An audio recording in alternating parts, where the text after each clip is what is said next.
Here they came. All we saw is black hats, blue uniforms. The fire from muskets.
Morning, y'all. This is an addendum to my video yesterday. I talked a lot about multiple sclerosis,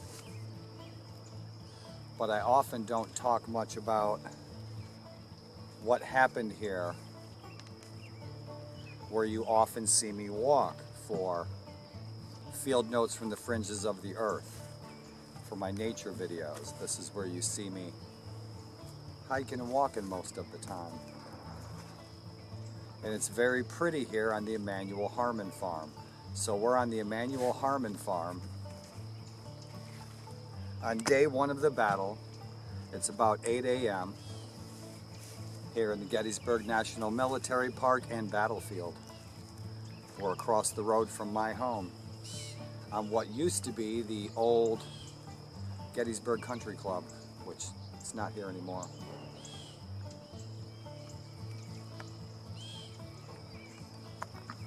So this land was purchased about 10 years ago from donations and the foundation, and granted to the NPS so that this land could be preserved. I could probably hit my house with a rock, so I'm not far from home. If I could get my wheelchair out here today, I would be out here in my wheelchair. I would not be out here with my Enfield walking stick. But what happened here? Why do I walk here? Why is this place special? And so 158 years ago, right now,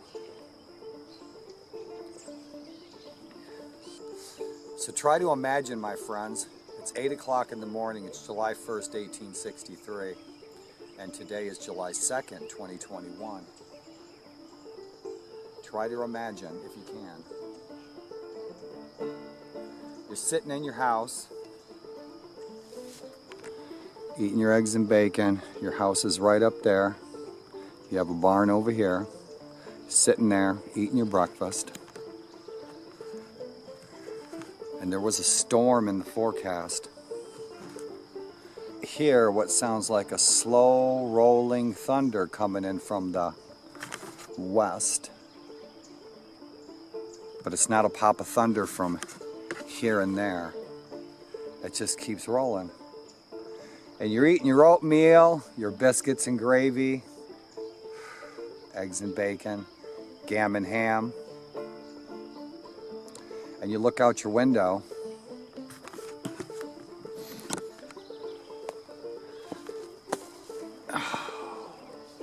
and through the trees, all you see is blue and gray and brown and gray and brown, a little bit of blue.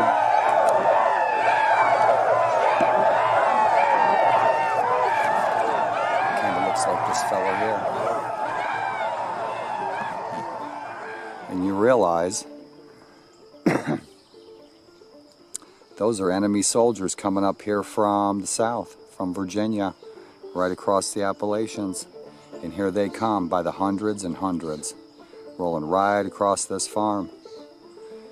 158 years ago, this was cows. These trees were not here. This was farmland, and I do mean livestock. So this was there was a lot of cows here, there was a lot of horses here. I don't know what crops were here. So profound. So the Harmon family lived here, and there was a young teenage girl named Amelia Harmon, and she lived here, and that's what she saw out her window. She saw the Confederate Army, the Army of Northern Virginia, coming across Hare's Ridge, coming right onto her family's farm. So we had a house and a barn here. So what did we see? What did we see? As we were coming through those trees from North Carolina, Alabama, and Tennessee. Archers Brigade, Bergman's 26th North Carolina Regiment, Alabama troops. I can't recall how many, but there was a lot of us. We had Tennessee and Alabama on the left, and we had North Carolina on the right. Now today, on July 2nd, 13th South Carolina be rolling through here. They were Harmons too. So we rolled through here with General Archer on the march. Didn't think we were going to see much of nothing. We thought maybe there was a few scouting parties, some Yankees. But before we knew it, rolling across this farm, we saw those boys in blue with those black hats, and we'd seen them before, coming right through those trees, right at us, shooting, hollering, and so were we. And some of the sharpshooters took up positions in that barn, killing some of our men back there in the woods. So we had to burn that barn down. The house was next. We got the ladies out of the house though. Ladies got back in the trees, and General Robert E. Lee gave them permission to stay up at the old Widow Thompson's house once those positions were taken. 142nd Pennsylvania was pushed back, Indiana was pushed back, the Iron Brigade, Michigan was pushed back, Wisconsin was pushed back. And one old John Burns, old man, even came out of town, and he fired a few shots at us too. We lost General Archer. General Archer was captured right over here. The last we saw was a big Irishman hauling him off. There wasn't much we could do. Those boys sure could fight. This farm, it changed hands 6 times, maybe 8 times. I was a little too busy to count. I was a little busy ducking and shooting.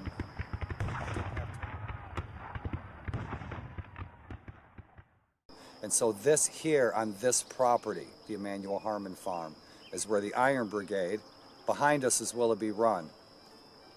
That's east. Town is about, center of town's maybe a mile.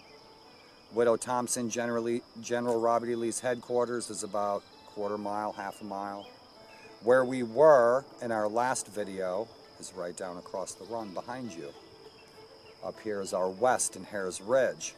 So if you can picture on the morning of July 1st, 1863, thousands of troops coming right through here. Now granted, like I said, these trees and whatnot were not here. This was a farm, had livestock on it. Fortunately, the NPS will be, over the years, returning this property to its former, preserved, good-looking Civil War glory. And that'll be real nice because I sure am enjoying it. This is where the first engagements of this battle took place, is right here where I'm sitting, okay? Between the Iron Brigade, 2nd Wisconsin, 7th Wisconsin, the Iron Brigade from Michigan, Indiana was right across the water right there. And boy, you can hear my stomach grumbling. Boy, I could sure use some biscuits and gravy. Whew. Imagine, right here. Everywhere you guys have seen me in my videos the past several years on YouTube, my nature videos, the majority of them. Out for a hike, out for a walk, I'm photographing a little bit of nature, I'm filming a little bit of nature. Everywhere around where I'm sitting right now, there are dead bodies. When you guys see me looking around and I'm looking around People have asked me over the years, they're like, what are you looking at? Let me show you what I see. When I'm looking around, you guys see me looking around in my videos like a goofball. You might figure it's just MS and I'm spacey. But what I'm seeing constantly when I'm here in Gettysburg Battlefield or Monocacy Battlefield or Cedar Creek or Kernstown, I see troops, I see ghosts. I'm not seeing real ghosts, I'm seeing ghosts in my imagination, okay? I'm seeing where these troops were.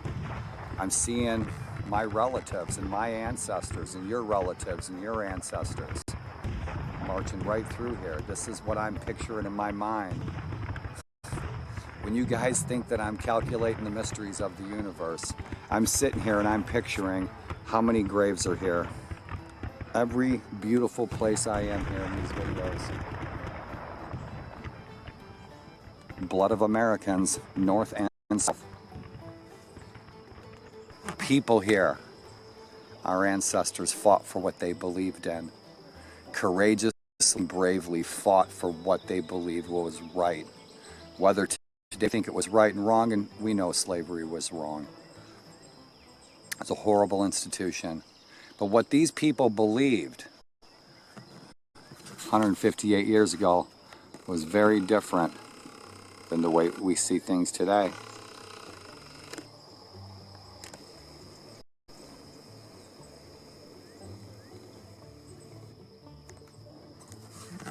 And I have to say, you guys have often heard me say, for every flower I see on this battlefield is a flower for every soldier fallen.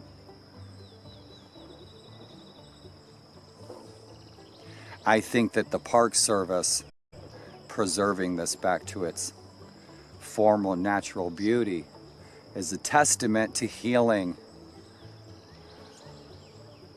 and a birth of freedom. A testament to healing. This bloody, bloody, bloody, bloody soul right here where I am, where y'all see me walking all the time, is a testament that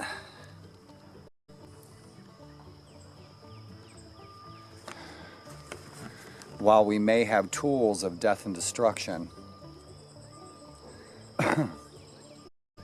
nature has a way of healing things, doesn't it? 26 North Carolina coming right through these trees. Archer and his Alabama troops and his Tennessee troops. The 7th and 14th coming right through here with General Archer, and he was in the vanguard.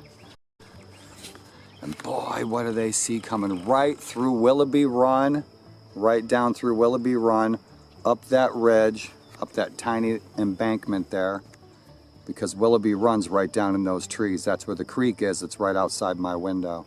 And so they see all those boys in blue coming, exchanging this property 6, 8 times, I recall, as best as I can recollect. And so, boy, I can smell that gunpowder. I can hear that shot and shell. I can hear those men hooting and hollering, screaming for their mothers. Coming right up that embankment. Confederates coming right through here. And so while a lot of folks get to the more popular areas of the battlefield, where we were walking yesterday in our video, birds dancing. A lot of pretty birds out here today. A lot of cuckoo birds. While a lot of people get to the more popular parts of the battlefield, if you come out with me sometime, if you can get me out of my place, get my wheelchair out of my place, I'll take you some places that a lot of people don't go. A lot of people go to the popular places and they're convinced that that's where the battle kicked off. But this here on the Emanuel Harmon farm, this is where those first shots were fired, where these first deaths were, these big engagements, hundreds and hundreds of troops, thousands of men dying right here all around us. And so, my friends, is what I wanted to share today. Just a quick addendum. Why here, Daryl? Why you walk there? Why you go there? Why you film there? Why you shoot pictures there? Hanging out by the pond. right across the street from my house. Day one, July 1st, 1863, 8 o'clock in the morning. And so that's what happened here, my 158 years ago. And that's why this ground that I walk on so often and photograph and shoot in video, why it's so important. And boy, I got a bayonet going through my leg, so it's time to mosey home. And so that's why we are here, my friends.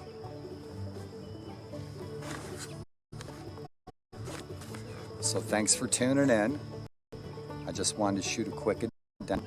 I talked a lot about multiple sclerosis yesterday, and that was my intent. I needed to spread awareness. I will be in my wheelchair in my apartment the rest of the day. And so, my friends, it's a beautiful morning here on July 2nd, 2021 on the Gettysburg battlefield out here on the Emanuel Harmon farm. Time to get me some goober peas and some coffee and biscuits. Thanks for coming along, my friends. Thanks for letting me share why this piece of ground is so important. It's just a neck of woods, Daryl. It's not just any neck of woods. So stay tuned for our continued walk up Earp's Woods, around General Reynolds' wounding spot, and then we're going to head over to McPherson's barn, sit a spell, have a look around the rest of this beautiful battlefield. Again, my friends, have yourselves a very good morning and a very good day, and I hope to see you in Gettysburg. If you're looking for an event, a big event, the only big reenactment event happening this week, and it's going on right now, is out at the Daniel Lady Farm, which is on the eastern edge of town. If you Google it, you'll find the Daniel Lady Farm. There'll be a lot of reenactors and cavalry and infantry encampments and civilians and cannons out there. And I'm sure hoping to get out there. It's an impossibility for me with my disabilities to get in places, period, by myself. It just won't happen. And I talk all day if you let me. So my friends, thanks for tuning in. That's all I have to say. You guys have a super safe day. Have a super awesome day. Have a successful day. Happy and healthy day. And I hope it's filled with some history for you. Over and out, y'all. Rock and roll. You guys have a great, great, great 4th of July. Each and every one of you, all of you everywhere, please be safe wherever you may roam. From the Emanuel Harmon farm here on day one of the Battle of Gettysburg. Over and out, my friends. Going across the mountain, oh, fare you well. Going across the mountain, you can hear my banjo tell.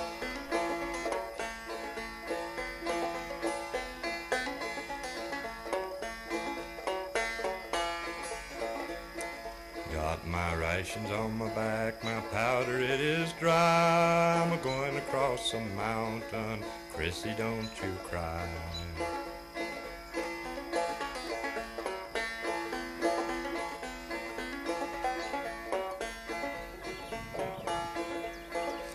Going across the mountain to join the boys in blue. When this war is over, I'll come back to you.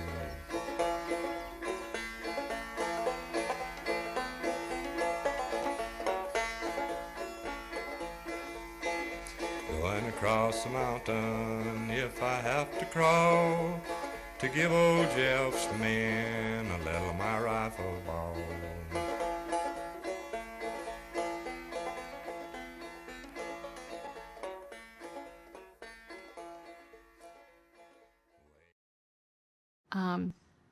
My name is Emily, and I live with MS.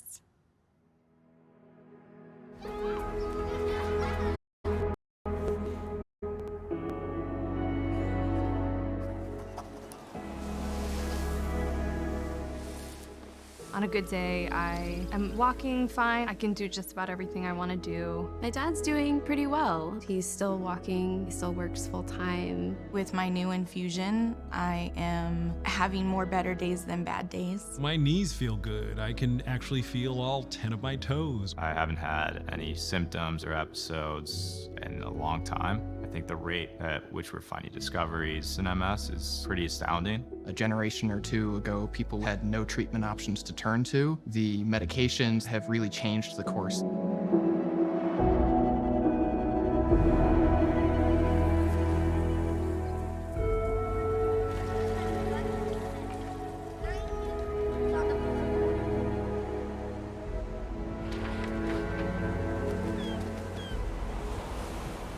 When Jean was diagnosed, she had been an avid cyclist, biking 40 miles every single morning. People call me Dash. That's my nickname, because how I move rather quickly.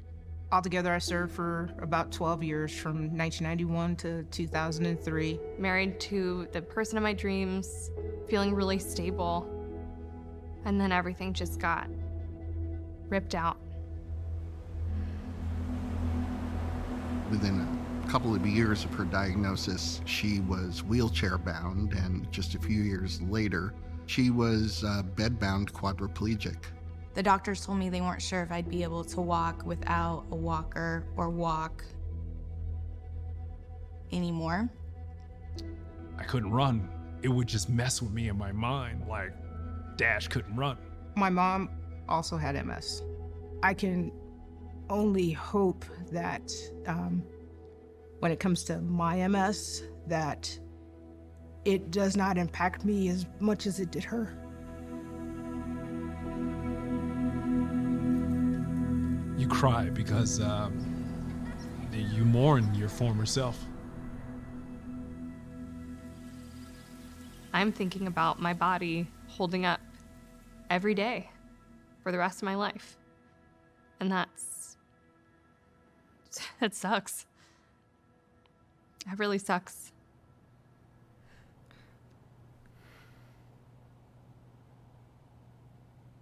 But we're resilient. We always have been. All these drugs that we have to slow down the progression of the disease is great, but what I would like to see in my lifetime is an actual cure. We've really come a far way in such a short amount of time. If we continue doing what we're doing, raising more money, supporting more research, we will find a cure. Talk to us, reach out to us, listen, because the only way we can find a cure is with help from everybody. We have to go on offense. We have to change the course of this. And I don't think that's a lot to ask. There's a lot more that we can do. Well, I appreciate everybody's attention, and I want to thank you so much for listening. Thanks for listening. Thank you. Thanks, you guys, all. so much Thank for you listening. for listening.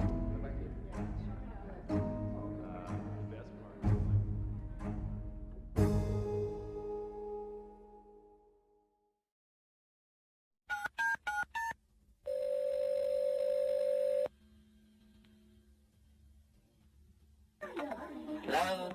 Hello? Hello? Hello? Hello? Hello? Can you hear me? Who is it? Hey, turn the f***ing TV down. Who is it? Hello? Hello? Hello, it's your neighbor. My neighbor? Your neighbor, you dumb This is the neighbor? Yeah, your neighbor, the one, the paper you've been stealing. My paper. Your paper? Yes, my newspaper every morning that comes to my house, and you come over and take it and bring it to your house? Your paper? It's 50 cents every day, and I pay for the goddamn paper. I take your paper? Yeah, you take my... Why? I don't know why. That's why I'm calling you. I'm trying to find out why the hell you do something like that. Why you know that? Why you know I take it? Yeah, I know you take it. You want me to kick your ass? Why you know I take it? Yeah, you stop taking my paper, otherwise I'm gonna kick some ass. Oh! I want you to go get the paper right now and read it to me, because I don't know what the hell's going on in the world, because I don't have a frickin' paper. Motherfucker, shit, bitch! Hey! You don't talk to me like that! What's that, guy? You want trouble, right? What? You want trouble, right? You want some trouble? You want trouble! If you want trouble, I got trouble right here waiting for you! You bring my f***ing paper home now, and then you'll see trouble! Yeah! Hey, you know what? You wrap that f***ing paper up back the way it was, and you get it right outside right now! And you know what? I'll meet you right in between our yards, and we're gonna throw some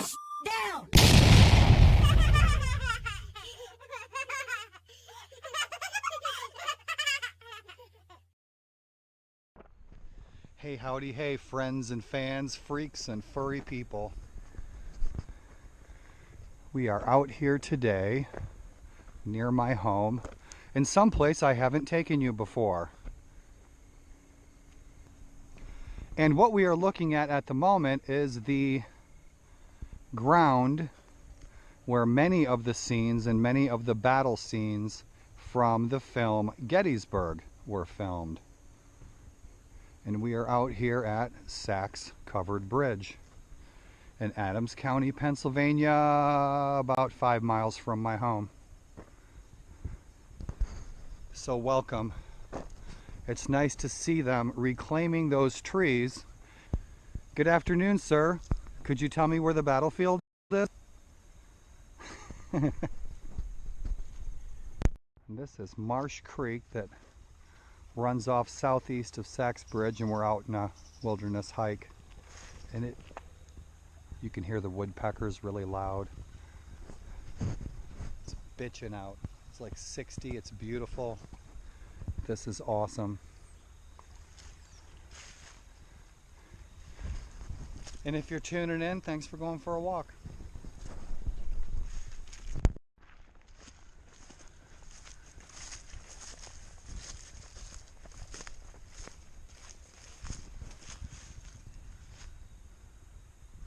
And of course, what you don't see here is any Civil War markers. You don't see any trails. You don't see any sidewalks. We're out here on an excursion into the past in the middle of nowhere.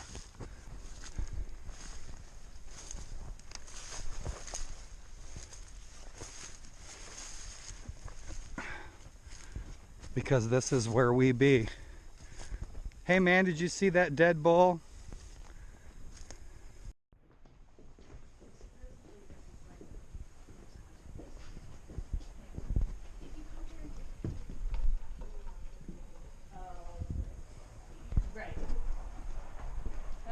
Covered Bridge was built around 1852 at a cost of $1,544 and was about 9 years old when the Civil War began, and is one of 3 covered bridges remaining in Adams County. On July 1st, 1863, the bridge was crossed by the 2 brigades of the 1st Corps of the Union Army headed towards Gettysburg. The 3rd Corps also crossed the bridge heading to the Black Horse Tavern. 4 days later, the majority of General Robert E. Lee's Army of Northern Virginia retreated over the bridge after the Union victory in the Battle of Gettysburg. The infantry of Lee's army left the battlefield late on July 4th, while the retreating wagons were still crossing the mountains at Cashtown. Portions of James Longstreet's 1st Corps tramped across the Sachs Bridge en route to the Fairfield Road, which is today Route 116. Lee's army moved to Fairfield, where it divided and crossed the mountains through the passes at Fairfield and Monterey. Many people believe the bridge in the area to be quite haunted. Full body apparitions, disembodied voices, cold spots, and people being touched have been reported on more than one occasion from Sachs Bridge.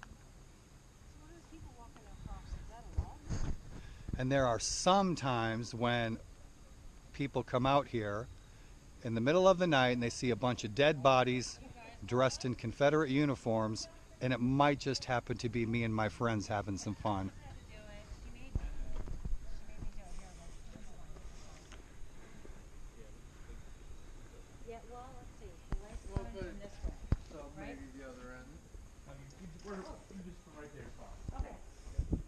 But I find myself fortunate to have such a gem here nearby in Pennsylvania.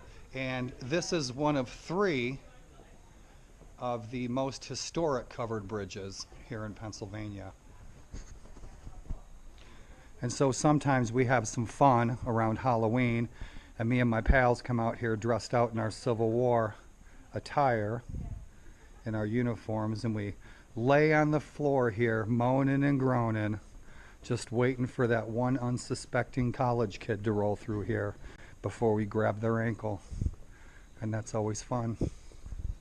So welcome to Sachs Bridge.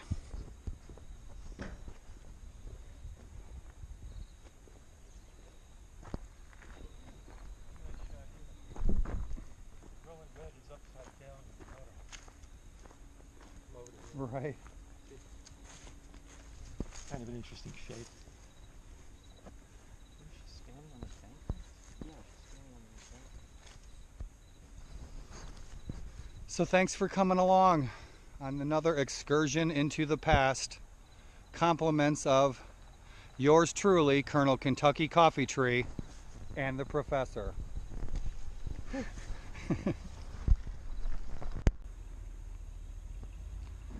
This bridge, Sachs Covered Bridge, was designated Pennsylvania's most historic bridge in 1938 by the predecessor of the Pennsylvania Department of Transportation, the Department of Highways.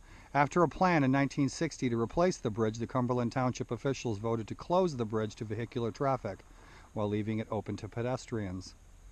On May 9, 1968. It was listed on the National Register of Historic Places on August 25, 1980. One ghost story told about the bridge's haunted past includes 3 Confederate soldiers who deserted their unit and were caught. It is believed these 3 men were hung on this bridge as their punishment. An alternative explanation to the legend says there were 3 Confederate soldiers convicted of being spies and were hanged from beams in the covered bridge, and Union soldiers patrolling the area discovered their bodies. Their spirits were said to haunt the bridge. Other reports had people claim they sometimes smelled General Lee smoking his pipe when they were standing on the bridge. And I have been told far and wide over the last 15 years that I've visited Gettysburg consistently, monthly, that those stories are horseshit. Now across the water over in those woods, I have seen with my own eyes shapes moving around, and I've heard the whispers of many men. What it could be, I do not know. And I assure you I wasn't drunk.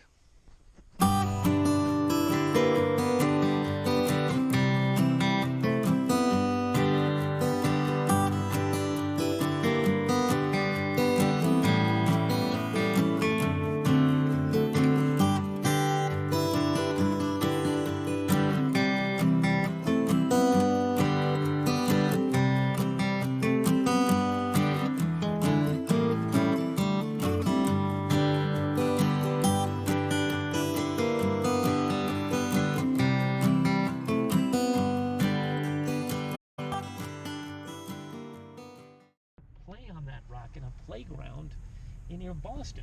I believe it was Boston.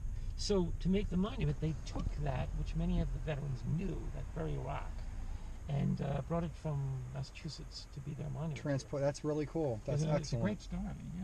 It has a certain kind of name.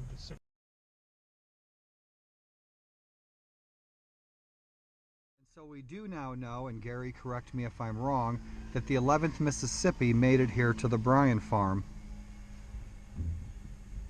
Which, if you look visually, this is actually the furthest place, the furthest spot that the Confederacy reached during this battle. Is that one of the backs of that new book? Missed an intimate, in-depth discussion of the difference between dungarees, trousers, and pants.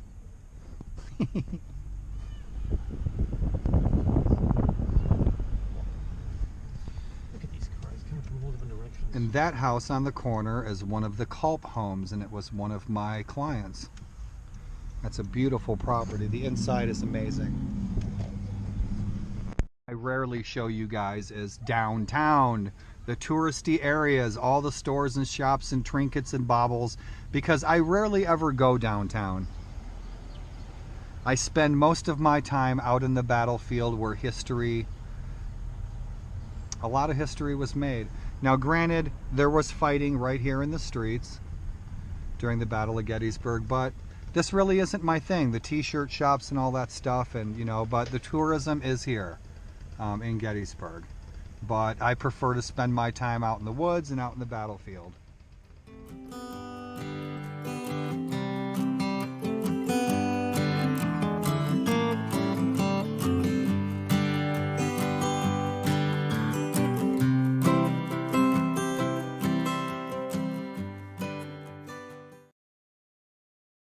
Right on. So we're here with my friend Don, and it's July 2nd, 1863. And so July 2nd, see that barn right up there?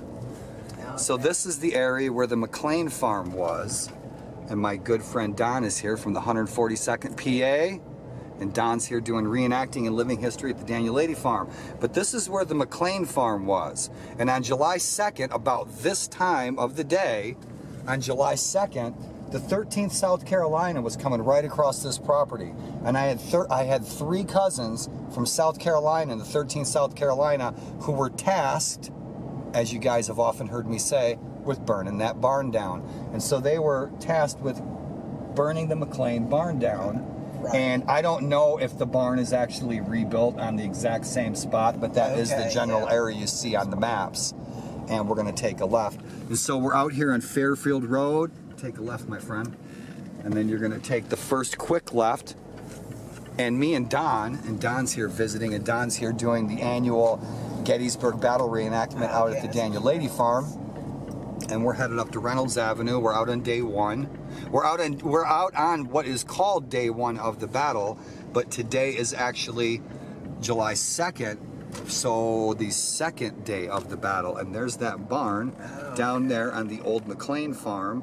And so about this time of day on July 2nd, my 3 cousins were coming across the Harmon farm, their cousin's farm. They didn't even know that they were crossing their cousin's farm. They rolled up through the McLean farm, and there was another barn right in that general vicinity that they were told they had to burn down for all the Yankee sharpshooters from the 142nd and the Iron Brigade, so that they couldn't get up in the barn and use that barn as firing positions for sharpshooters. And so me and Don are out taking a ride around the battlefield, and I'm glad my pal came by. And if you guys want to go out and say hi to Don in the 142nd Pennsylvania, head out to the Daniel Lady Farm for the events the next 3 days. You guys would be glad you did. And so we're headed up to the 142nd, which is Don's unit, and we're going to talk a little bit about what happened here. On July 2nd, the Confederates had already pushed into town, so today there's a lot of hand-to-hand fighting right in the streets, right downtown, right where you're eating your ice cream cones. And this was secured. And so we're back out and mobile, and I have assistance today so we can get out a little bit. And let's head right over to the 142nd, man. And thanks for tuning in, my friends. And I hope there's some history in your day. Awesome, you guys. So here we are at the 142nd PA Monument, and this is my friend Don's unit, and they portray the 142nd PA. And we're out on Reynolds Avenue, and if you guys can imagine, yesterday, hundreds and hundreds of troops coming across that field, and all these guys are engaged with them. How are you? Good, how are you? Not bad at all.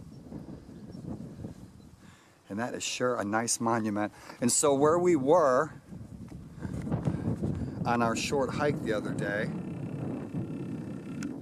if you can picture General Reynolds over in the distance, and that's where General Reynolds was wounded on the morning of July 1st, 1863. And on his left was the 142nd. We had some Irish from New York down on the left. We had thousands and thousands of troops coming right across that ridge from the Harmon farm where we were this morning,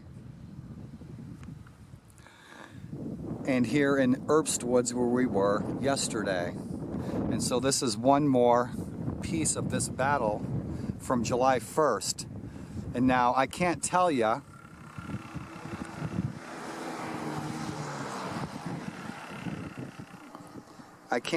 exactly how many troops died here, perished here, or fought here, because guys like me and Don, we were a little too busy dodging bullets and reloading. Love that shirt. 2nd Regiment, FFVB. So you guys, if you'd like to meet the 142nd, head out to the Daniel Lady Farm this weekend for artillery, cavalry, infantry, and muskets. Give you a little bit better idea where we're at. There's the Widow Thompson's house, General Lee's headquarters. And I was just zooming in on the cupola.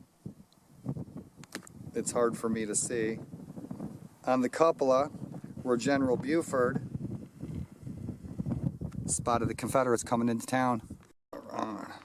Now, Widow Thompson's house there is often called Robert E. Lee's headquarters, but his actual camp was right across the road on the right of Widow Thompson's house. So in that green field there where that orchard is where Robert E. Lee was actually camped. And we were just talking about how overwhelmed these troops must have been. Me and Don were just discussing, you know, from this position, all those Confederates coming over that ridge out of Willoughby Run were on the other side of the run from my place. And all the Confederates coming from the northwest, of how all these Yankee troops were overwhelmed. And all we can think of is just overwhelming numbers. Pushed them back. The 142nd was almost completely annihilated. And what survivors did survive, and I think Don said it was Cummins, and they retreated back into the seminary, which turned into a hospital. So that turned into a field hospital over at the seminary. And so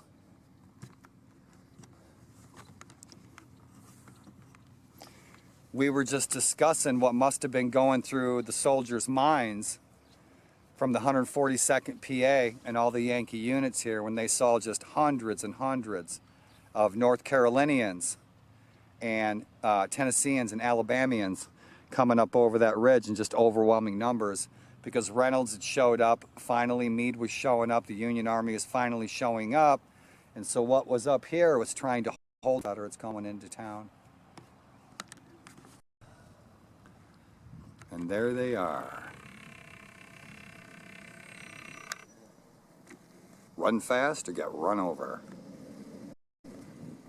So yeah, me and Don were just looking at that, and we were looking at 935 enrolled, 809 dead. And so after this fight, that's what was left. And that's a heck of a lot of engagements. We were just talking about how many battles, and we wish we could read that a little better. Wish it was in bronze. But boy, that's a lot of fighting. A lot of fighting. And so we're out on Oak Ridge, my friends. It's July 2nd. Out here with my pal Don from the 142nd PA.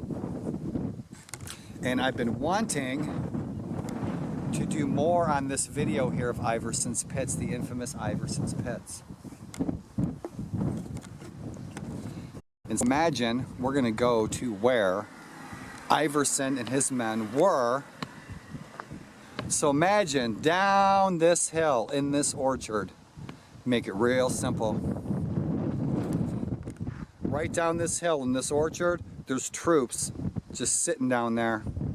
Just sitting down there.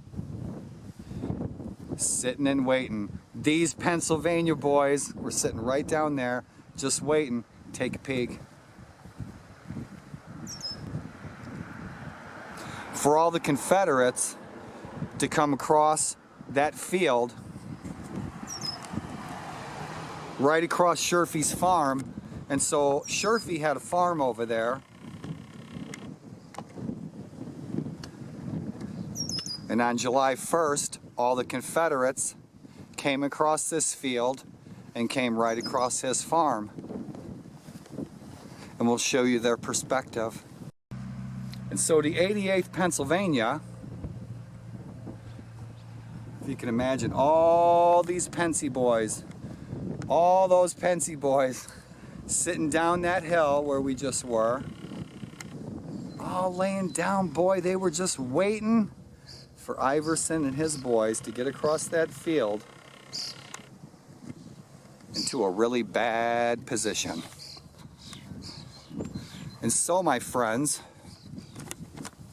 I was just telling Don, this is the very first reported Gettysburg ghost story ever. It's nice sitting out here. It's sunset with a cup of coffee and a cigar, and boy, you sure can see the mountains so much better today. I wish my apartment was a couple more stories higher, because you can really see the Appalachians real good today. And so let's see what happened. 88th Pennsylvania Volunteers, 2nd Brigade, 2nd Division, 1st Corps, erected by survivors August 27th, 1883. On the afternoon of July 1st, 1863, the regiment charged to this position, capturing 2 battle standards and a number of prisoners. So Iverson's men came across, and like I said, this was the old property of the Sherfy farm. They come across this field, got up to about this position, and of course they could not see those Pennsylvania boys up over that ridge. And so what happened here? We're marching up here, we're this position in a line where me and Don are at. And what happened to Iverson's troops? They were taking fire from the south, and so Iverson's brigade to the right, wheeled to the right to engage the troops over in those woods. And all those Pennsylvania boys come up over that hill and annihilated them clean. Almost completely wiped them out. There were some survivors. A few men I've read picked up their swords or tried to actually fight for a second. They could see that they were completely overwhelmed. There were few survivors left at all. The story is, and now granted I wasn't here, the story I've heard over the years is that the men were so cleanly wiped out and annihilated, Iverson's brigade, that when the officers came up here to see what had happened, because the Yankees were eventually pushed through town and back up onto the Round Tops, that when the officers came up to see what was going on with the troops, that the troops had been wiped out so cleanly in a line, in a row, that the officers thought that they were actually lying down taking naps, and then realized that they weren't taking naps. They were all dead, and they were shot so quickly and so cleanly, they all fell where they were marching in line. And so, taking fire from that direction, they turned to the south. The Pennsylvanians come up over that ridge where we're at, wiped them out. And so years later, farm workers out here reported at sunset that they would hear groans and sounds of dying soldiers, and eventually the farm workers refused to work towards sunset. They were quitting earlier in the day because of the things that they heard out here. And so that is, to the best that we know, is the first ever reported Gettysburg ghost story. And there's our favorite barn where we were just the other day. And without Don's assistance today, my buddy's here for a reenactment. Without Don's assistance today, I wouldn't be able to get out and do any more videos. So thanks, Don. Yes, you're welcome. If you guys ever want to get involved in reenacting, you don't have to have awesome red curly hair. But if you guys are ever interested in doing Yankee Union living history at all, I'll post some links along with the video, and you can get in touch with the 142nd, a good group, a bunch of good guys. And so let's get on, my friends.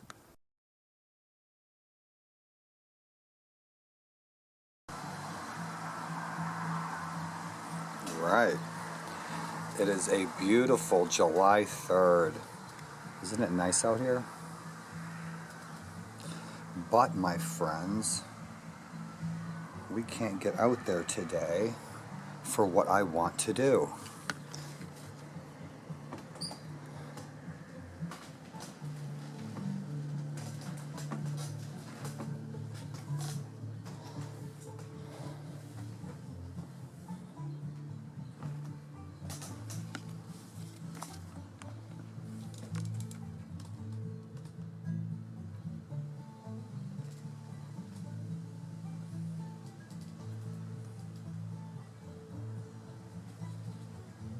So, didn't want to let you all down.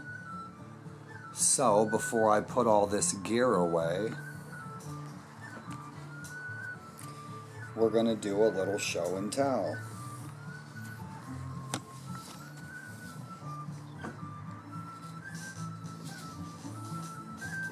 This'll work.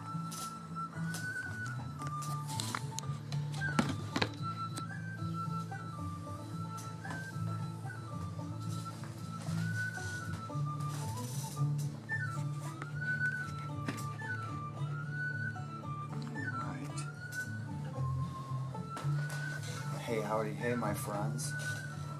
And we are listening to the awesome Rebel Union.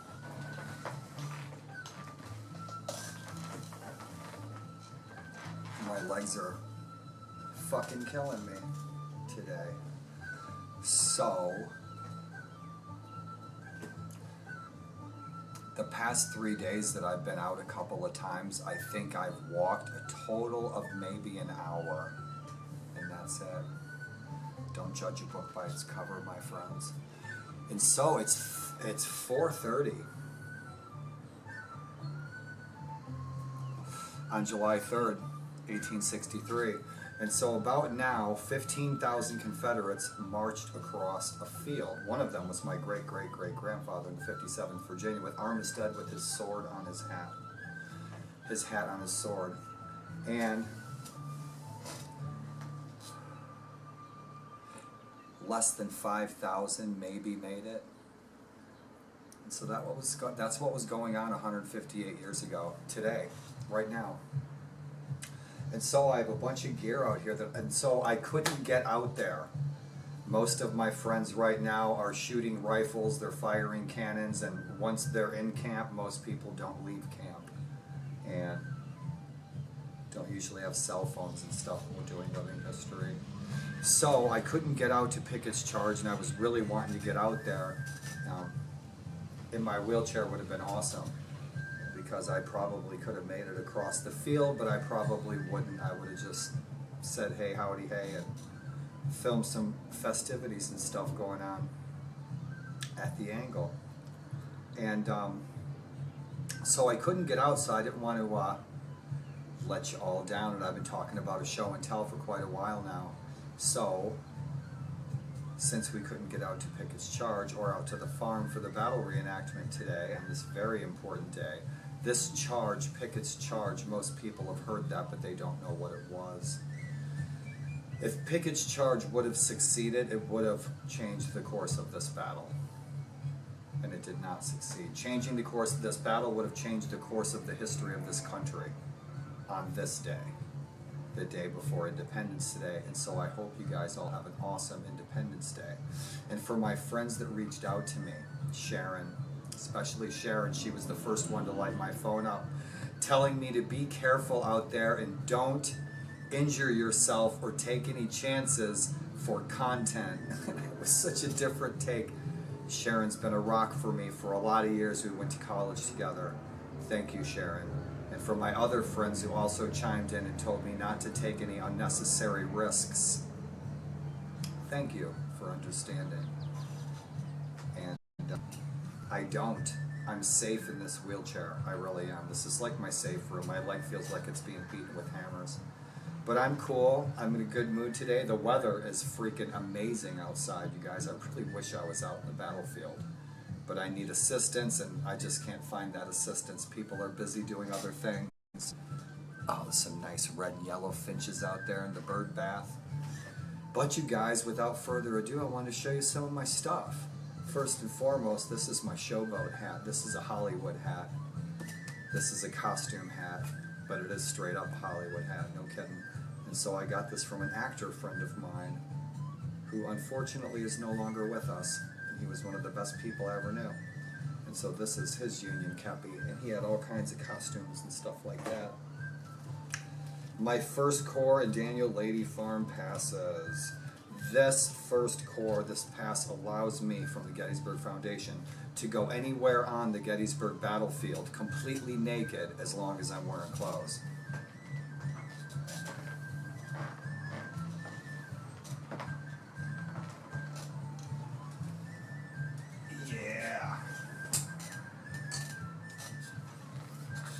Try to be close enough where you guys can see stuff. And so what do we have? We have a civvy shirt. We have a civilian shirt. This would be my churchin shirt for Sundays. This isn't something I wear on the battlefield. Hail Odin. And so this is my field shirt. The buttons on my field shirt. The shirt's modern made. The shirt's modern made. The buttons are real. These are actually Civil War buttons. These are real buttons from the Civil War. And the shirt is beat. I got cigar holes in it, and I have not washed this shirt in probably 8 years, ever. My daughter might have hand washed it in the creek once with a rock, but this has never been washed. Did you see the wallpaper curl? That was cool, huh? And so this is my Richmond Depot jacket, and this is 1862. And this jacket, when I first got it, was actually a lot more blue and gray colored. But this is how much I've worn this out, as it's faded this much, and that's where your butternut color comes from. And again, these buttons are the real deal. These are actual real Civil War buttons, and these are the red tinted, sort of rare, often sought after red. There's a red hue to these. There's a red tint to that. You might not be able to see. My buttons are real. These are real Civil War buttons from the Civil War. Now this jacket had modifications on it. These buttons are not real. These are modern reproductions.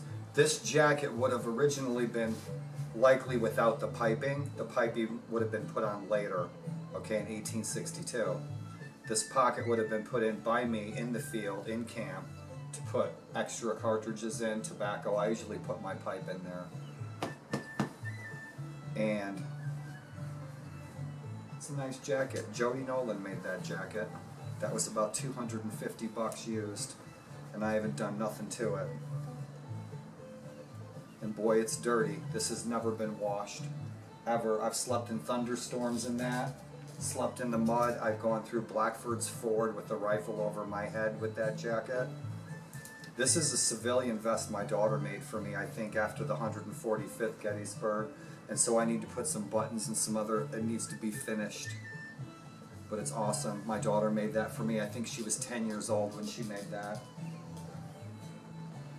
And my military vest, it could be used either, but it's got military buttons on it that are repros. The wood buttons are the real deal. The wood buttons are probably 160, 170 years old. But the Virginia buttons I have on there, because I usually portray Virginia. But my Virginia buttons on there are modern repros. And this is a decent vest. It's not super fancy, but it gets the job done. It's very basic.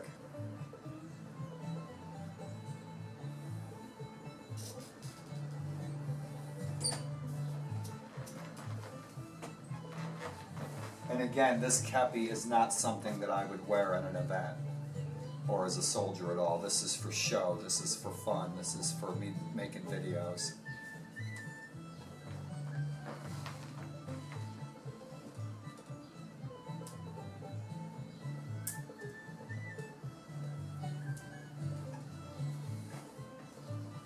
And so I was going to pack away a bunch of this stuff, a bunch of my gear, my accoutrements, into my old coffee box. And so I thought I would share. And so this coffee box is a real coffee box, okay? This is actually a coffee bean box from the 1880s. That was a gift from a reenactor friend of mine. She was a living historian who portrayed, I think her name was Rose Greenhouse. She's a spy. So she used to portray spies, Southern Confederate spies. But that's a real deal coffee box that the old cooks in the cattle trains, in the old cattle trains in the 1880s would have used that. That's what they received their coffee beans in. And so I thought it would be good. I thought it would be good to put my Civil War stuff in there, and that's what I usually put my impressions and gear and stuff in there. Hats, hats, hats. This one is a work in progress. I'll flip around, guys, so I'm not blocking your view. Sure is a nice day out there. This hat is a work in progress, and it was also a gift from an actor friend of mine. And so what I've done with this, imagine Ulysses S. Grant or a Union general or a Civil War general, and they're wearing their hat with the braid, gold horn, and it's all fancy. That's what this used to be. And so I've completely modified, and I'm starting to reform it and into a hat that's more my style. And so I've taken off all the extra stuff, the cording, the general's emblems and everything. And so with hot water and steam, I'm reshaping it. And it's gonna be kick-ass. This is like, I'm loving it. Hell yeah, that's a badass hat right there. Hell yeah. So with this here, I could do Iron Brigade, I could do Northern like Illinois, Wisconsin, or I could do Southern as a slouch hat with this. This is great. And so a hat like this, when I'm done with this, $100 to $200 once I'm done with this. And again, it was a gift from a friend and I'm just completely redoing it. Now one thing that we would do that would be historically accurate is see how this folds over on the brim and is sewn. That wouldn't have been something that would have been a slouch hat during the 1860s, 1850s, or 60s. It's a beautiful day out, you guys. I can't believe it. It must be like 80, 75. Nice cool breeze, beautiful sky.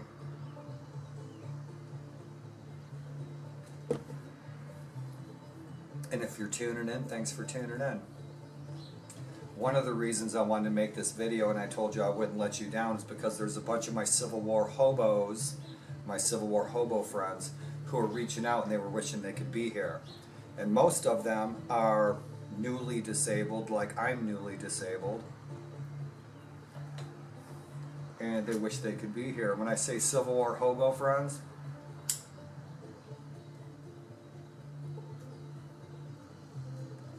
like my buddy Don yesterday, we get out and we hobo around the battlefield, and we usually hit places that not everybody hits. Or my friend Melanie, when my friend Melanie comes to town, we'll get out in the battlefield and explore. Civil War hobo, that's what I call it. And so I think the last time we went to the Bushman farm and explored a little bit, not to be confused with the activities that happened afterwards, but it was a really good exploration. So seeing places like that where Melanie's just like, let's check that out. She didn't know anything about it. I knew a little bit about it. So that's Civil War hobo. And that time we went down to Willoughby Run. And so this I wanted to do also for those friends who they wish they could be here. I couldn't get out. You can't get out, and you can't get out, and you can't get out, especially out here. So welcome to in here. I want to shoot this outside, but I can't get this stuff outside, shoot a video, and get everything back inside by myself at all. I don't have the juice to do it.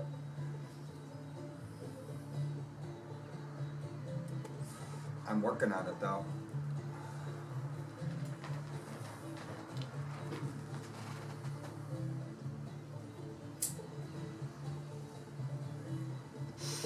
So for my friends far and wide who are not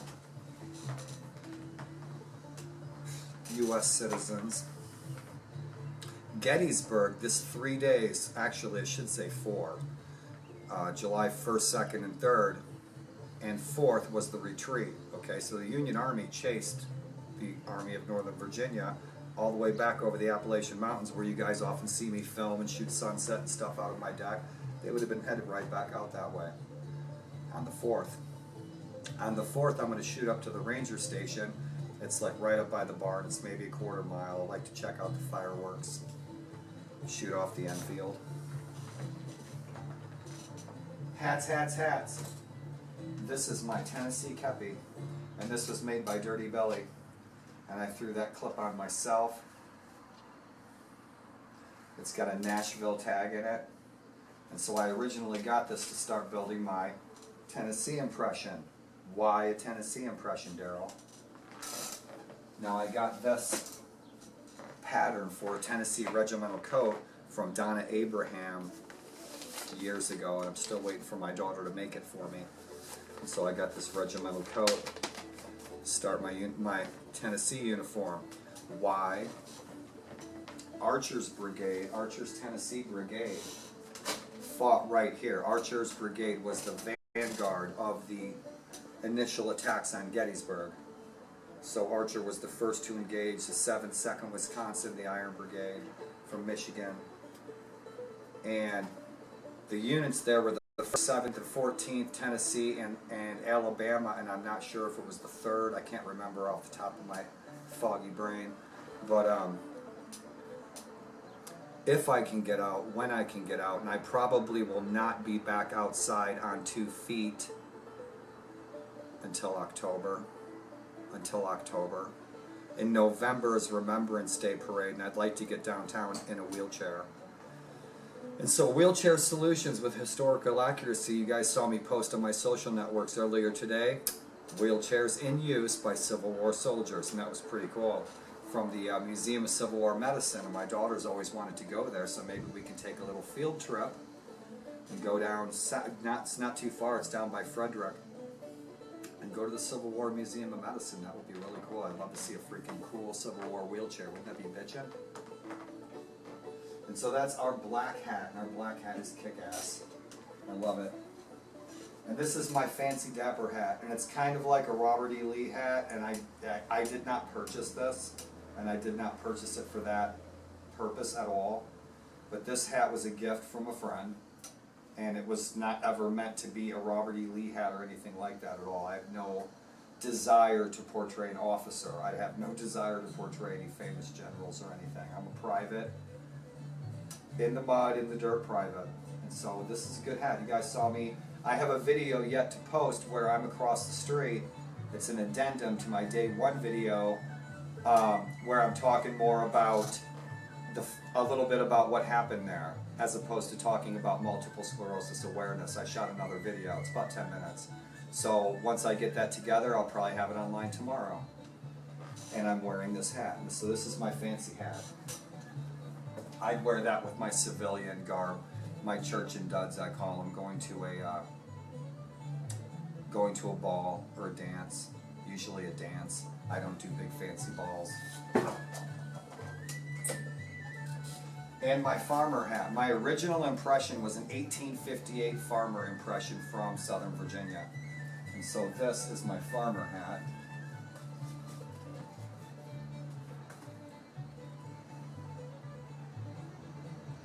Fun.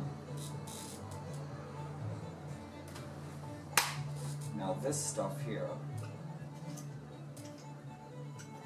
I'll grab a lap full. Show you what I got.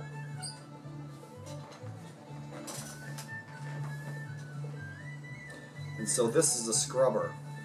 Alright, so I take some lye and lard soap, and this is wrapped up in wax paper with hemp twine. And I get some of that lye soap that I pretty much use for everything. Once this is gone, it's gone. It's a bunch of smelling fellers. But this here I would use to scrub my pots and pans, my accoutrements that I eat with, that sort of thing, in the field. This isn't something I usually take with me, and I've had dysentery a few times. This is the same deal. This is more of a hard scrubber, and this is pre-Civil War, and these things wear out pretty good. But it works. Some of this stuff is for when we would do bigger encampments, like a big battle reenactment, that I would have stuff like this, where I would carry with me clothespins. Okay, that's for like a bigger encampment. What I usually do, and what I've done most of, is what people would call a hardcore campaigner. And when I got started in Civil War reenacting, I didn't even know what that was, and I didn't know that that's what I was doing. So that was my introduction to Civil War reenacting. And my friend Don from the 142nd PA was here yesterday, and he had made this, we had a nice conversation about it. I wanted to film it, where he had said, you know, most people don't just get right into hardcore campaigning. Most people do regular level reenacting, and then they get into hardcore campaigning. I was doing hardcore campaigning day 1, and I didn't know. I thought that was reenacting. And so that was just how I was introduced, and that's what the people I knew, that's what they did. And so that's all I knew for a long time, until I got settled in Gettysburg, and there's so many different levels and different ways that people do reenacting and living history, where I don't really prefer big events. I like being out in the battlefield in places most people don't go, and interacting with people, leaving them with a good memory. maybe teaching something they never knew before, and maybe I can learn something from them I never knew before too. And extra bags I put food in, hardtack, that I would make with a hardtack press. And sometime we'll make some hardtack. And again, stuff like this I wouldn't be taking with me on. We did a march from, we camped around Blackford's Ford, went up through Sharpsburg, where on the battlefield saw where the 57th was, and hiked piecemeal between there and Gettysburg, and the Appalachian Trail is handy. And we did that in period impression. And so I wouldn't take something like this stuff with me. The soap, yeah. Clothespins, no. Now for a bigger encampment, like a big annual battle, like I said, I'd have a lot of these extra things. I'd take everything with me if we're going to be there camping for like 3 days. But usually what I do is stuff that's on the move. It's just like a makeshift quick camp, and that's it. Most of the time when I go out, that I have gone out, I don't even take a half shelter with me. I have a gum blanket, that's all I need. And so that's what I'm used to. It's a lot easier. If you're a backpacker, you know, get rid of the weight. And my sewing kit. 2 more things. So this is my sewing kit. Obvious application would be to make sewing and repairs in the field, right? Some nice little fabric, some blue and gray stuff, patch up our stuff in the field, which I never have done. So, but it's nice when you're doing a display and you're setting up your display in your camp. It's nice to show as many interesting conversation and thought-provoking items that you might want to discuss, you know, from the past. And this handkerchief that you guys have seen me using this handkerchief for years. This is a reproduction handkerchief from the 4th Howitzers, the Richmond Howitzers, okay, the 4th. And that unit, that artillery unit, is the unit that Sage's great-great-great-grandfather Cowardin, who was an officer in that unit, he was in that unit. And this actual real handkerchief you can see in the Civil War Museum in Richmond, Virginia. And so their family, if you've ever been to Hollywood Cemetery and you look at the street signs, you'll notice one of the streets is Cowardin, and the Cowardins have their own monument in Hollywood Cemetery. Quick story, if you know the pyramid in Hollywood Cemetery down in Virginia, down in Richmond, Virginia, during one of their reunions 100 years ago, her grandfather climbed to the top of the pyramid and put some kind of unit or class ring at the top of the pyramid. Back in the 70s, Sage's mom, my ex-wife, they went to the cemetery, she climbed all the way to the top, and the ring was still there. And so now it's in their collection where they have his uniform and they have his saber and his guns and like everything. And so it's a little piece of Sage's, my in-laws' history, Sage's mom's family history. And so that's why this handkerchief has that meaning, that connection.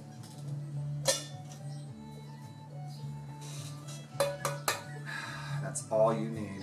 That's all you need to eat and drink. And that's a kick-ass, Ulrich cup right there.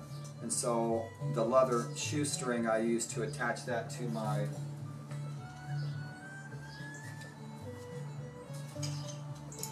haversack.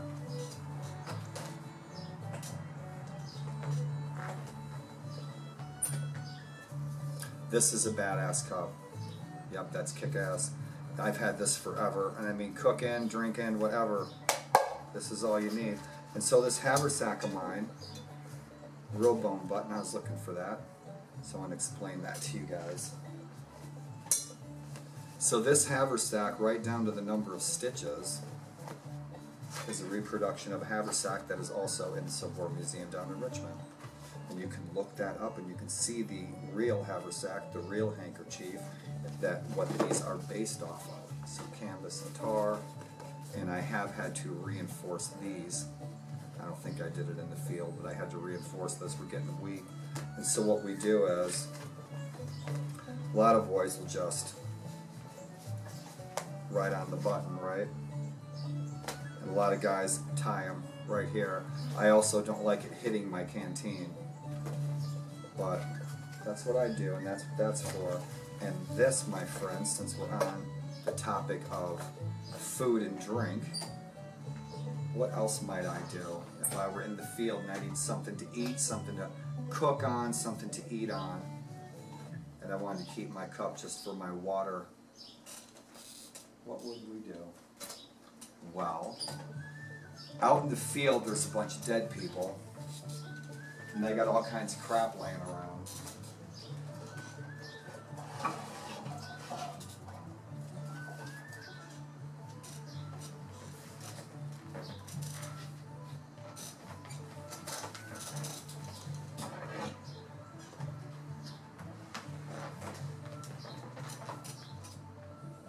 And so you go around, you pick up some of that crap, okay, from all the dead soldiers running around.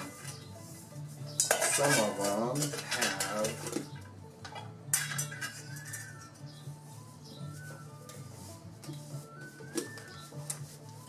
old busted canteen, right? And so I scavenged one of these off the battlefield, and I've got some other canteen half. It's a good iron plate to cook on. This is thick and it's iron, and so I usually cook on this. Eggs, bacon, whatever. Even if the bacon's 4 days old, it's all you got to eat with some peanuts. And so canteen half, I have another tin plate, but I can cook on this. The thing is, and this is a cheesy, phony extra cup. If I were in a big camp, if we were in a big camp, a big battle or something, we're going to be there for a week, I'd take all this stuff with me. And this here I used to hang and cook stuff with over a fire with a bunch of folks. But like I said, I like doing smaller, littler things out there. Before I got off track, I was talking about the 7th and 14th and the 1st Tennessee over here in Archer's Brigade, because when I can get out a little ways up here, and if I can start getting a ride and stuff, I can just hang out, sit on my butt in the grass, in the shade, when it's nicer out, near Archer's position with the Iron Brigade, talk to people, leave them with that memory of what happened here. Who were these people? Who were these boys from Tennessee? What were they coming here from? What were their stories? Where'd they come from? Like who were they married to? What'd they do? Was their occupation? What kind of church they go to? And tell those stories, give people that little bit of bond with, that's what we do. That's what living history is. So I'd scavenge this canteen off the battlefield, right? Make the most of it. So I only need 1/2. And that's it. All I need is this to cook and eat with. A canteen half. That's it. I can cook with this, eat with it, all this stuff. I don't need the rest of this stuff. Now that old canteen cover,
and so, my friends, we just had to make a few stops on our way to the peach orchard. And so I thought I would share one of my favorite monuments from Louisiana. And so the peach orchard is right over there. And it's nice to have this zoom on this camera. And so where we are is here at Pitzer's Woods, okay? And so we had Barksdale's 21st Mississippi here, all right? And the engagements and the battles here were just excellent history. And you can't help ponder the lives these men led and what was going through their minds at this time back in July of 1863. But a lot of people on the field today.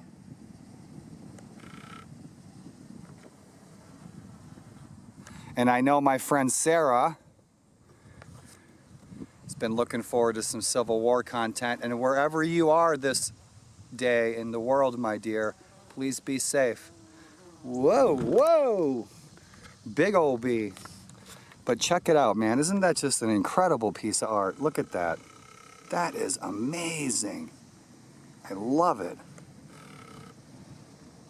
That is so beautiful. Such a beautiful piece of artwork. And right over yonder,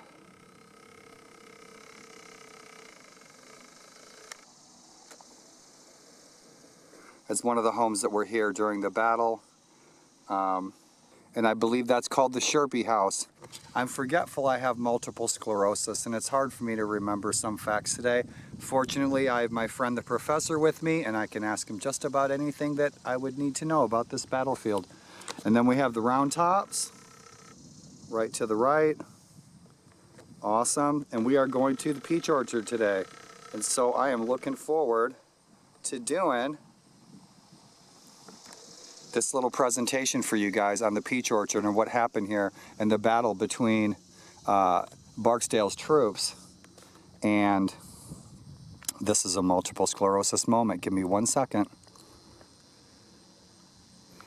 See, doggone. So we have the Trossel Barn right over there. Pennsylvania Monument right over there.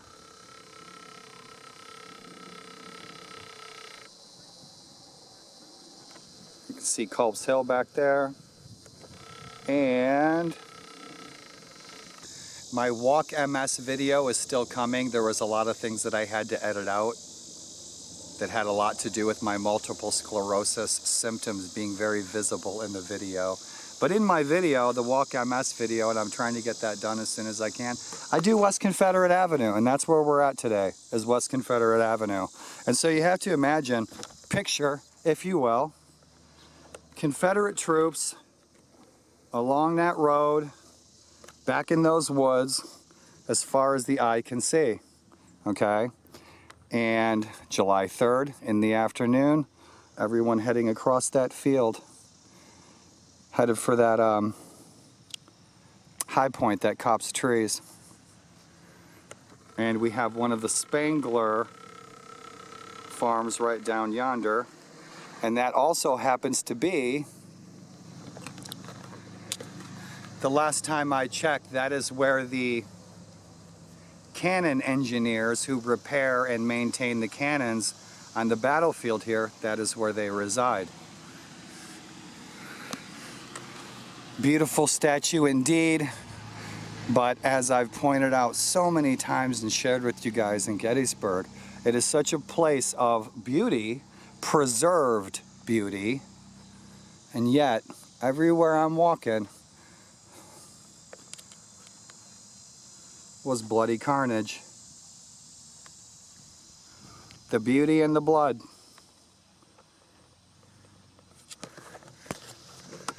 So let's move on, guys. Let's take a look around a little bit. And I hope you guys are having a great day wherever you may roam. My vision's on and off today. It's not 90 yet. It's not supposed to go above 90, I think, for the next 3 days. And so it was really cool. My buddy was up early, my friend the professor, who also, me and the G-Man, we did Civil War reenacting and living history together for about 5 years. and we've hiked a great deal of the Appalachian Trail together too. But we don't take windy walks on the beach like lovers.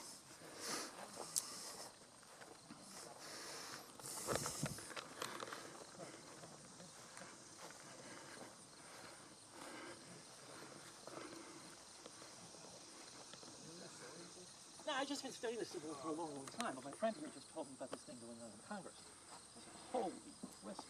Have you been here before a lot? So what interests you to come to Gettysburg?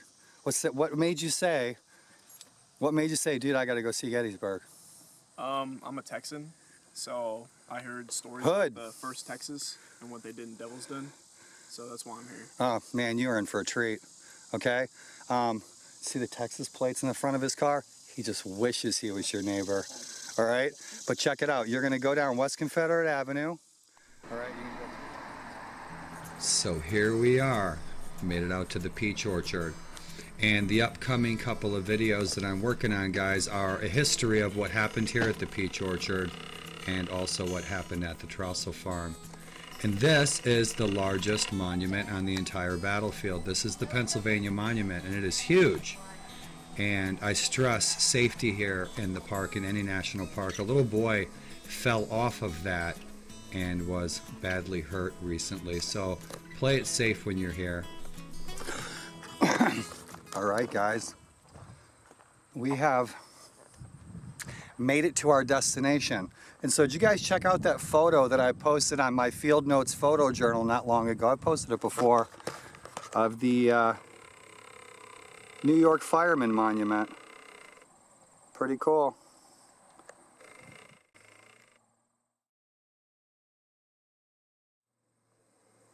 Just incredible pieces of sculpture here in Gettysburg. Such beauty. And we will look at the cannonball hole in the top of the Trousseau barn. All right.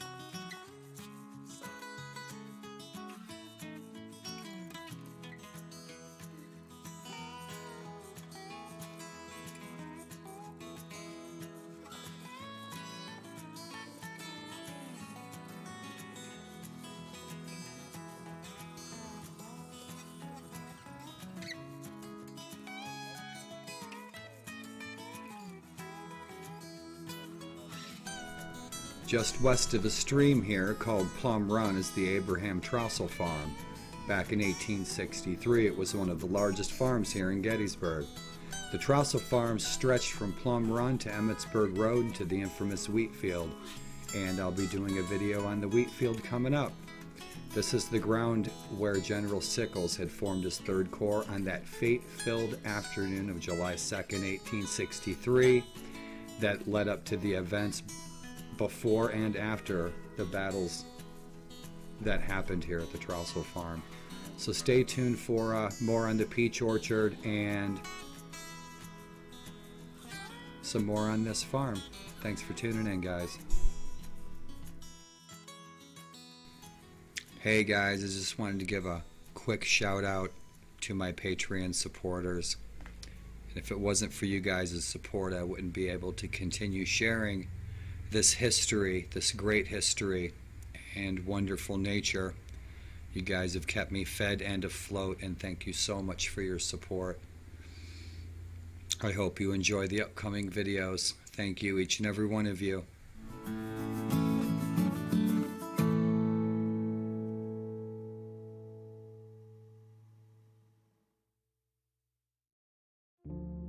MS does suck. MS mucks with your central nervous system. Almost everything about your body, your muscles, your organs, your ability to speak, your ability to understand, your ability to move. MS took everything from me. Everything I thought was important, everything I valued. I used to jump in a trampoline and swim with the kids. MS has affected me being a mom because I'm sorry. Despite MS, I will keep riding my bike. I will continue to be the strongest mom that I possibly can. I will still dance with my husband. I will continue to live the life that my daughter expects me to live. Multiple sclerosis may be a part of who you are, but it doesn't define you. I will never stop. I will never quit. I'm going to keep being me.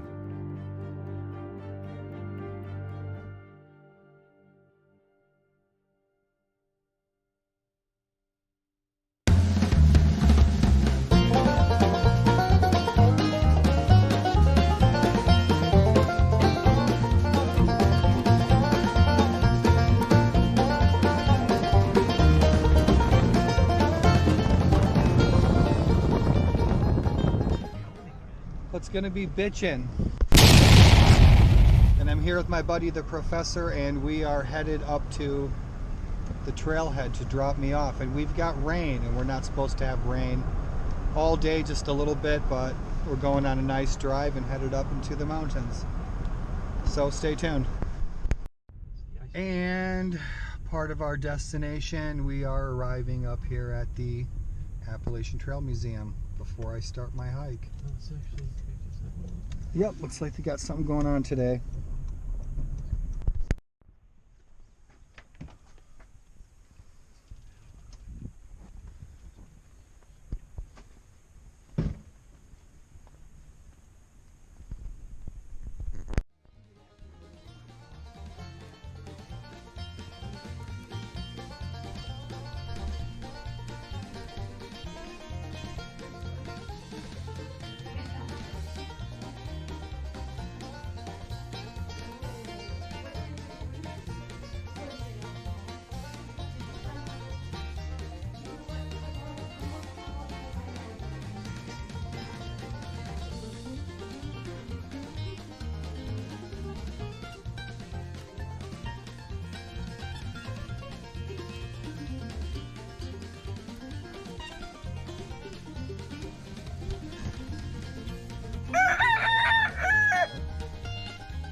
Honestly, I felt like absolute dog shit yesterday.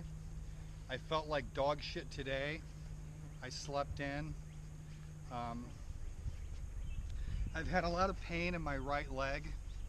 I've had a lot of cog fog and brain fog. I couldn't remember what a Sharpie marker was called. I couldn't remember what a saucer was called, but yesterday I couldn't remember what a Sharpie marker was called. We just stopped up at the Appalachian Trail Museum, got my patrons some cards, met some nice people, and like my buddy was just saying, you just can't beat this weather. It's absolutely beautiful out here, and it's perfect. It's like 70 degrees up here. We're up on Big Flat, and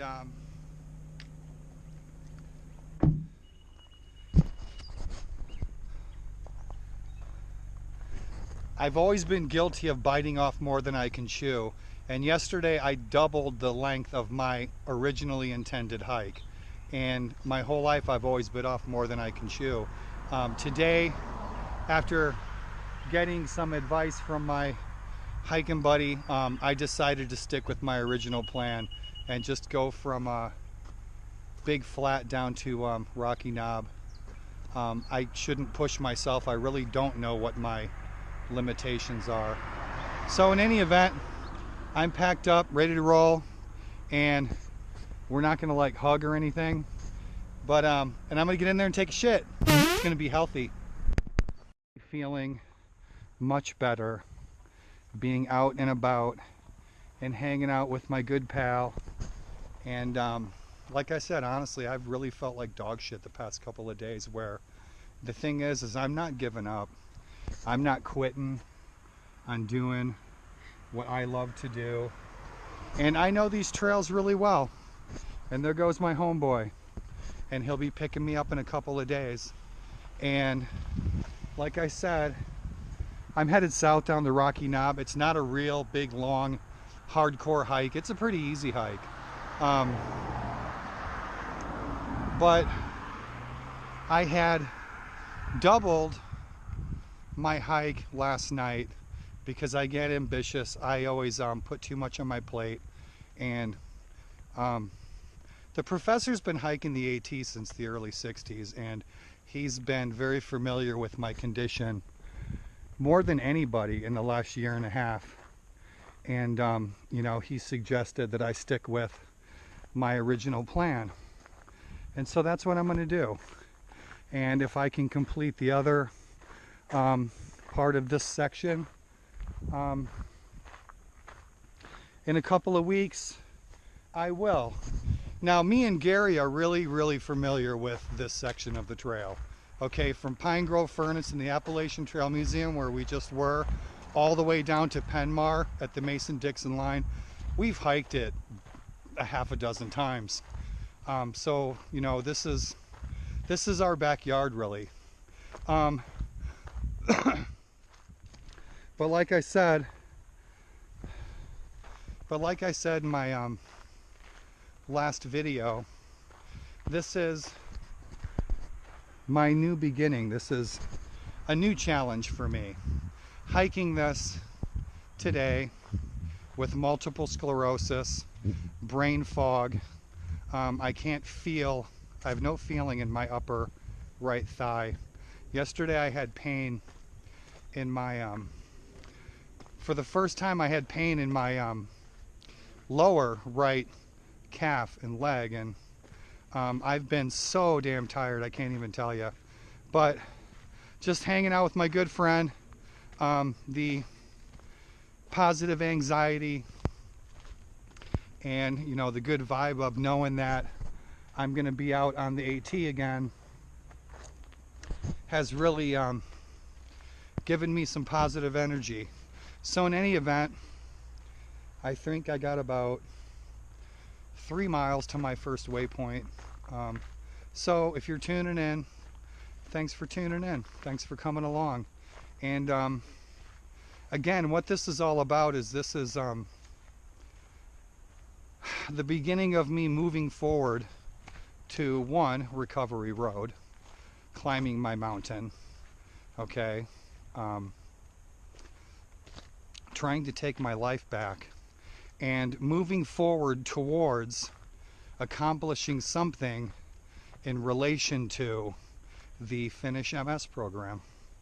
You know, if I can generate donation dollars for the National Multiple Sclerosis organizations to help benefit multiple sclerosis research, I'll certainly do so.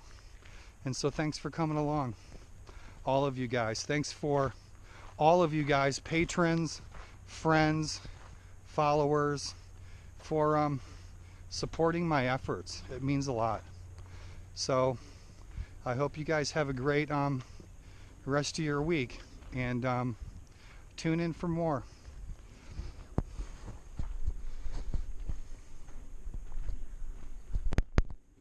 Scene. Check it out. Beautiful ferns everywhere.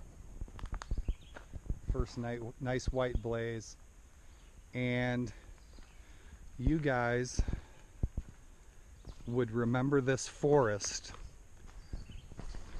I took some photography here in 2016 in late October for my birthday, and I will insert some of the photos now.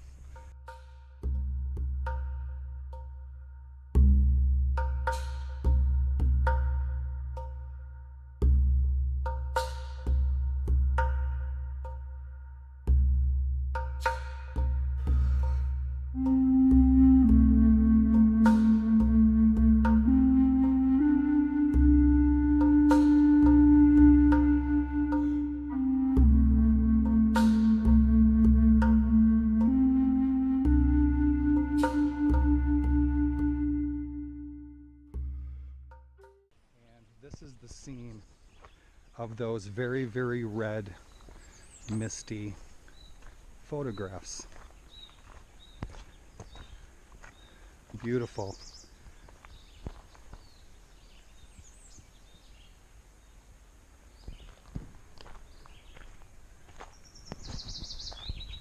And I think the only music I'm going to need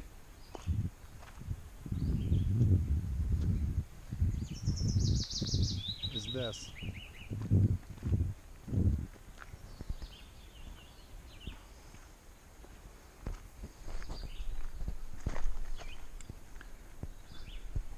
This, you guys, doesn't this just absolutely knock your socks off? This is all ferns.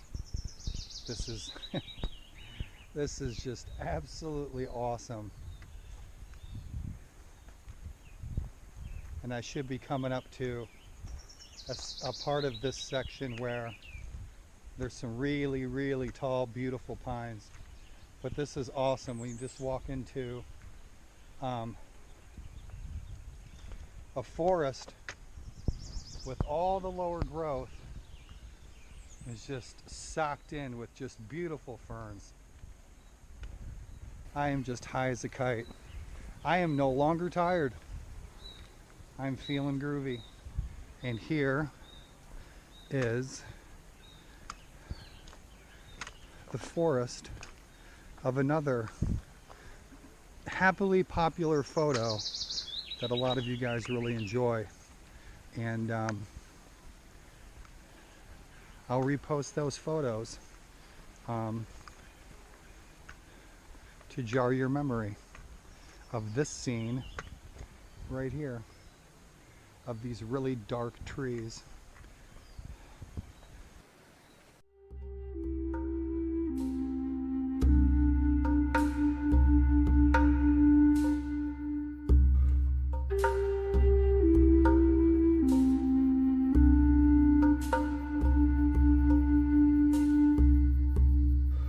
Such a beautiful place to be. Look at these ferns.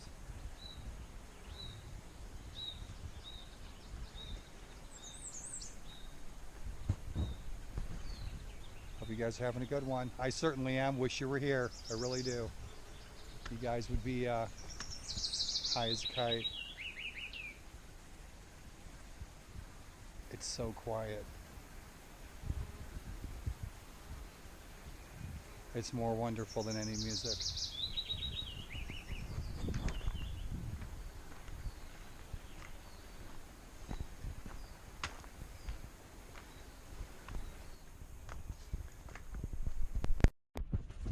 My buddy G-Man, he was complaining about my belly hanging down out around my shirt, like I was supposed to be wearing me a moo-moo some sort.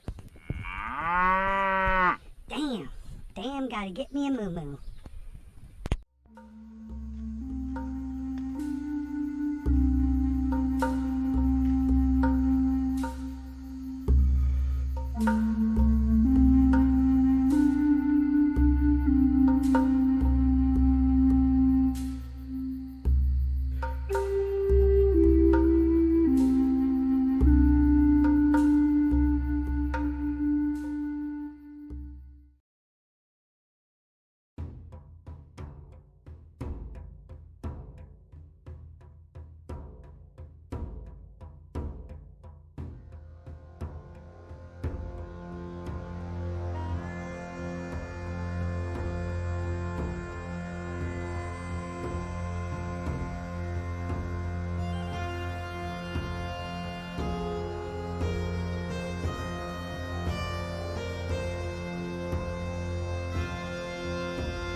this is wealth, being able to experience this and be here and walk here anywhere on the earth that is beautiful and different, where most people don't go, and it's pure gold. I will go home high as a kite, and I could hear hawks. Hope you heard it on the video. With this video series, my reality that this is much more of a religious and spiritual experience than simply taking a walk in the woods with Daryl. But thanks for coming along today, and I hope you enjoyed the beauty of nature that surrounds us.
Thanks for tuning in, friends.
Sleep tight, y'all. Have a good one.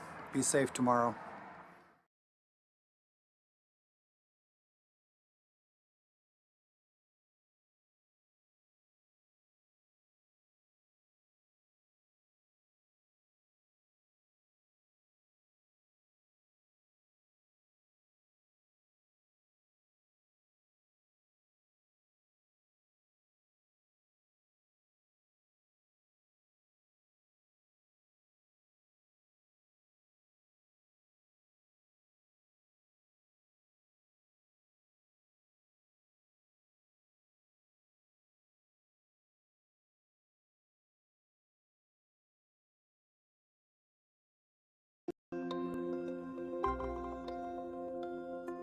Multiple sclerosis is a disease that impacts the brain and spinal cord, which make up the central nervous system that controls everything we do, whether it's taking a physical step or solving a complex problem. The exact cause of MS is unknown, but we do know that something triggers the immune system to attack the brain and spinal cord.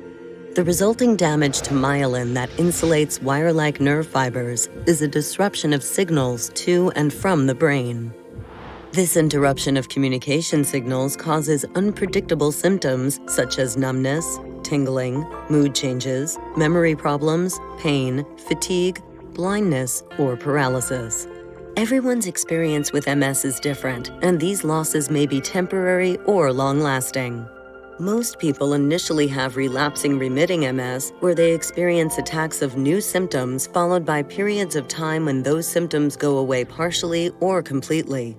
Others experience gradual and ongoing loss of function without distinct attacks, which is known as progressive MS. MS can be difficult to diagnose, but once a diagnosis is confirmed by a neurologist who is knowledgeable about MS, there are disease-modifying therapies for reducing attacks and slowing down the damage. Growing evidence suggests that early and ongoing treatment with a disease-modifying therapy is an important defense against future attacks. There are also treatment strategies to address some MS symptoms. Options are still limited for slowing down or stopping progressive MS. Worldwide research is accelerating the discovery of how to slow down or even stop progressive MS, how to repair nervous system damage and restore function, wellness strategies such as exercise and diet that can help people with MS to live their best lives, and the exact cause of MS so that it may be prevented for future generations.